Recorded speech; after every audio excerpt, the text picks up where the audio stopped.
د سوات په کابل سیمه کې دغه افسوسناک واقعه خو تیره ورځ تاسو وکتله، خو په دغه کې یعنی یو څو نکتې دي چې په هغې باندې خبرې کول دي.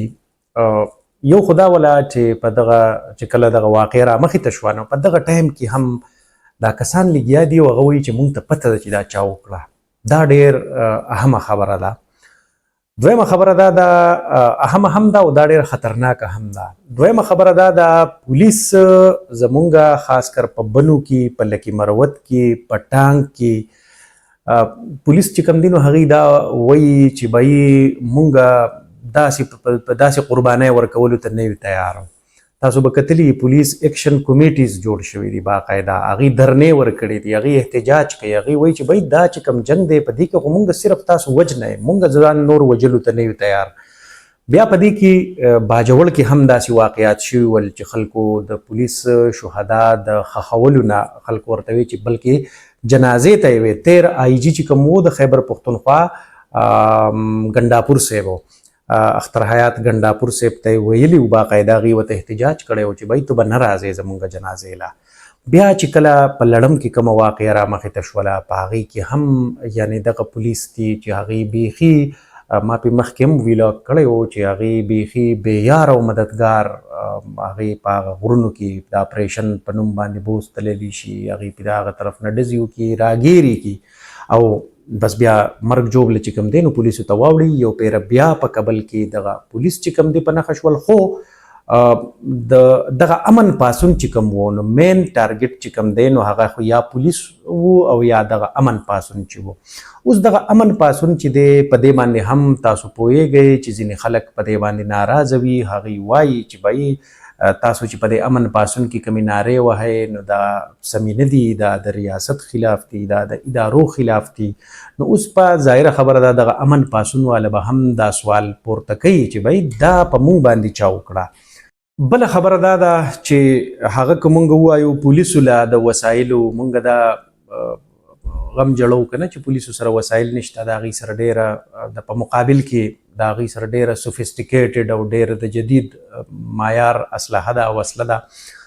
خو بیا مونږ که پولیسو له وسایل ور هم کړو، لکه څنګه تاسو په هنګو کې ولیدل دغه اے پی سی ګاډی چې کوم دی مونږ وایو چې دا سیوا کوو د خپل پولیسو سره او دې ته فنډ پکار دی دا دی، خو دغه اے پی سی ګاډی هغوی په یو اټیک کې کم از کم دوه یا درې اے پی سی ګاډي چې کوم دی نو هغوی ورته اور ورته کړو. دغه شانتې بیا په لړم کې چې کوم دی د پولیسو 5 ګاډو ته اور ورته کړی شو. په هنګو کې که ټوټل خبره کوو نو 4 ګاډي هغوی وسوځول او یو ګاډی هغوی د ځان سره بوتلو. نو دغه خو بیا د وسایلو خبره راغله چې بهی وسایل هم ټیک ته وسایل پکار دي، خو لکه دغه وسایلو بیا ساتنه څنګه کیږي؟ په یو اټیک کې، په یو حمله کې چې کوم دی نو هغه هغوی د منځه وړي وي. نو بل طرف ته یو سوال دا پیدا کیږي چې آیا دا پښتانه چې کوم دي نو دیو به صرف د دې لپاره پیدا دي چې بس کله په یو ځای په پښتونخوا کې، کله په بل ځای په پښتونخوا کې راځئ او بس دا ځای ډز ورکوئ؟ دغه خودکش چې کوم دی یا دا بل دو ته دا نور علاقې نه ښکاري. لکه ما پرون په یوه ورځ باندې زمونږ وزیر اعلی مذمت کو، زمونږ وزیر اعلی رپورټ وغوښتو د چاودنې، او په هغه ځای کې په پنجاب کې ناسته وزیر اعلی چې کوم دی نو هغه لګیا ده د صوبې دپاره ایم او یو ساین کوي او دا د ترقۍ کارونه دي او دا دي او هغه دي.